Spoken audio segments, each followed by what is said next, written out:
Hello guys, welcome back to my channel Rupali dot Ganesh. কেমন আছে সবাই? আশা করছি খুব ভালো আছে। আমি খুব ভালো আছি। সবাইকে গুড মর্নিং। আর এই যে সকাল সকাল আমি কিন্তু ঘুম থেকে উঠি, তারপর এখন বাজে প্রায় 9:30 পৌনে 10টা বাজে। আর আমি এই যে বাঁধাকপি বাজার থেকে নিয়ে আসছি, সেগুলোকে আজকে আমি রান্না করবো, যেহেতু আজকে মঙ্গলবার নিরামিষ আছে। তো যাই হোক, আমরা দুপুরবেলা যেরকমভাবে রান্না করি, আর রাতে একটা বিয়েতে যাবো।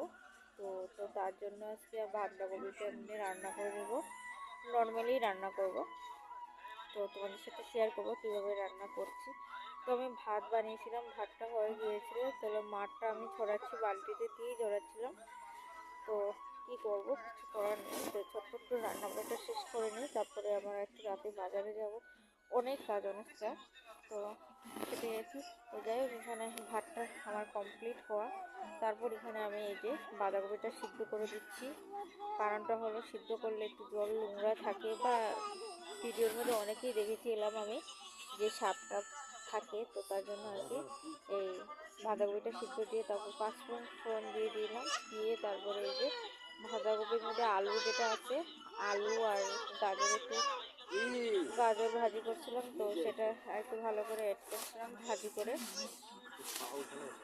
তারপর এই যে হলুদ গুঁড়ো, মরিচের গুঁড়ো, জিরা, এগুলো লবণ টবণ দিয়ে নর্মাল মশলা সেটাই দিয়ে দিলাম ঝটপট করে, দিয়ে লবণ টবণ দিয়ে একদম স্বাদ মতন সব কিছু দিয়ে অ্যাড করলে মানে একবারেই ভাজাটা হয়ে যাবে লাল লাল করে। তারপরে ভাজা কমপ্লিট হবে, মোটামুটি হয়েছিল।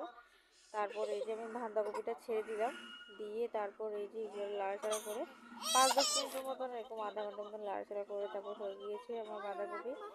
তারপর গরম মশলা আর এই ধনেপাতা দিয়ে তারপর আমি নামিয়ে নেওয়ার জন্য পুরো প্রস্তুতি। তো যাই হোক, এইভাবে আমি রান্না করছিলাম, আমি যেরকম রান্না করি তোমাদের সাথে শেয়ার করলাম। তারপর যাই হোক, যেটি মশলা আছে সেগুলো দিয়ে দিলাম, দিয়ে তারপর মোটামুটি হয়ে যাচ্ছিলো।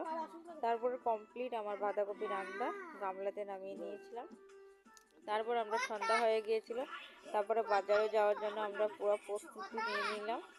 তো যাই হোক, এখানে আমি ড্রেস পরছিলাম, এই সোয়েটার, যেহেতু বাইরে যাব ঠান্ডা লাগবে, তার জন্য আর কি ঝটপট করে আমি রেডি হয়ে পড়ছিলাম। এইভাবে আমি রেডি হচ্ছি।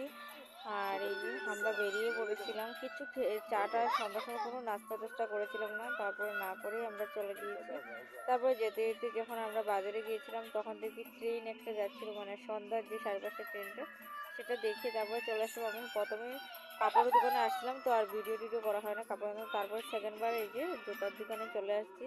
তো জুতা অতবার দেখতে দেখতে দেখতে দেখতে দেওয়ার জন্য, যে প্রথম দুর্গাপুজোতে যেরকম জুতা নিয়েছিলাম সেভাবে নিয়ে তারপরে আমরা সব